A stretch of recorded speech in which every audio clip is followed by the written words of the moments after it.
Everyone, তো আজকে আমরা বেরিয়ে পড়লাম ঘুরতে। তো দেখো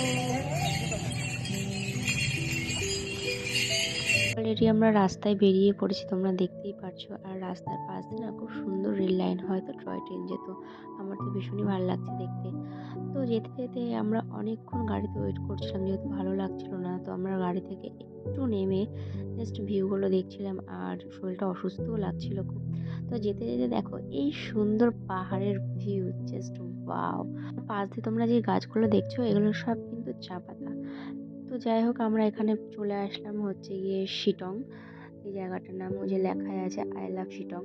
এখানটা একটু ভিউ পয়েন্টটা দেখার জন্য আমরা দাঁড়িয়েছিলাম, আর কিছু ফটো তোলার জন্য আমরা দাঁড়িয়েছিলাম। তো এখানে ঘোরাটা কমপ্লিট হলে আমরা যাব অন্য একটা জায়গায় ঘুরতে। তো সেখানে হোমস্টেও আছে, সেখানে আমরা স্টে করব, পরের দিন দিয়ে আমরা বেরোবো। তো শিটংটা এখানে ঘুরে টুরে ভিউটা দেখে আমরা আবারও বেরিয়ে পড়লাম গাড়ি করে। তো দেখতেই পাচ্ছি এখানে চারিদিকে চা বাগান আর চা বাগান আর চা পাতা। আগে জানো তো, ছোটবেলায় না ভাবতাম যে এই পাহাড়ে যদি আমার একটা ঘর থাকতো তাহলে কতই না ভালো হতো।